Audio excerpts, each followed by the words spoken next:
రాత్రి సమయాల్లో ఇంటి ముందు ఉంచిన ఆటో రిక్షాలను ఎత్తుకెళ్తున్న ముఠాను ఎల్బీనగర్ పోలీసులు అరెస్ట్ చేశారు. నిందితుల వద్ద నుండి 9 ఆటోలు, 8 మొబైల్ ఫోన్స్, హ్యామర్ మరియు టూల్ కిట్ స్వాధీనం చేసుకున్నారు. ఇప్పటికే నిందితులపై ఎల్బీనగర్, సైదాబాద్, అంబర్పేట్ మరియు జవహర్ నగర్ పోలీస్ స్టేషన్లలో 6 కేసులు నమోదైనట్లు పోలీసులు తెలిపారు.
ఇవన్నీ కొన్ని చేంజ్ చేసారు సార్, కొన్ని చేంజ్ చేయలేదు సార్.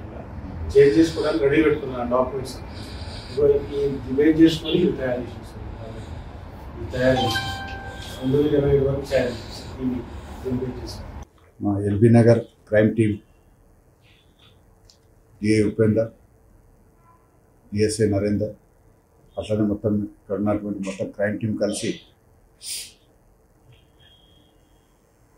ఒక ఆటో దొంగతనాలు చేసేటువంటి ఒక ముఠాను పట్టుకోవడం జరిగింది. ఈ ముఠా యొక్క ప్రత్యేకత ఏంటంటే, ఆటోలు దొంగతనం చేసిన తర్వాత ఆ దొంగతనం చేసిన ఆటోలని అట్లాగే ఉపయోగించుకోకుండా, లేదా వాటిని అదే నెంబర్తో అమ్మేయకుండా టోటల్గా వీళ్ళు వాటి యొక్క ఇంజన్ నెంబర్లు, చాసిస్ నెంబర్లు మొత్తం మార్చేసి దాని రిజిస్ట్రేషన్ నెంబర్ కూడా మార్చేస్తారు.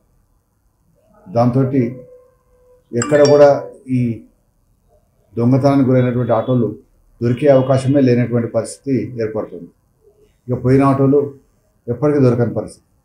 ఆ విధంగా ఒక పక్కడ్బందీ ప్రణాళికతో వీళ్ళు చేస్తున్నటువంటి ప్లాన్ మీద బెడిసికొట్టింది. మన దగ్గర ఆటోలో దొంగతనం జరగడంతో వాటిపైన క్రైమ్ టీం దృష్టి సారించడం జరిగింది. ఆటోలు ఎక్కువ సంఖ్యలో పోవడంతో ఎక్కడ పోతున్నాయని చెప్పేసి మొత్తం ఇన్ఫర్మేషన్ కలెక్ట్ చేయడం జరిగింది. దాంతో ఈ ముఠా యొక్క గుట్టు బయటకు వచ్చింది.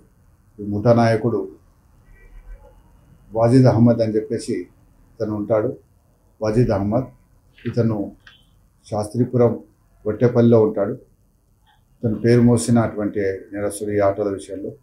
ఎందుకంటే ఇతను కొంతమందిని ఈ ఆటో దొంగతనాలు చేసేటువంటి ఒక రిజ్వాన్ అని, షకీల్ అనే ఇద్దరు, వీళ్ళు మామూలు దొంగలు.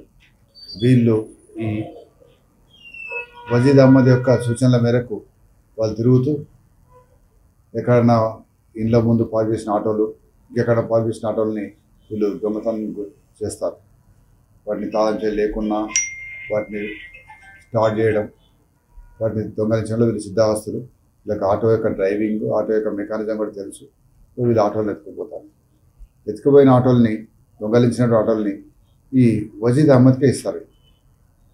వాళ్ళకు 20,000 రూపాయలు చొప్పున, ఆటోలు బట్టి 20,000 రూపాయలు, 15,000 రూపాయలు, 20,000 రూపాయలు చొప్పున వాళ్ళకు అతను పేమెంట్ చేస్తాడు. పేమెంట్ చేసి ఆ దొంగతనాన్ని చేసి తీసుకొచ్చినట్టు ఆటోలు తీసుకుంటాడు.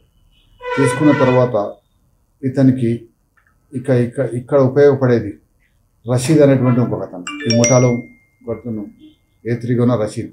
ఈ రషీద్ ఏం చేస్తాడంటే,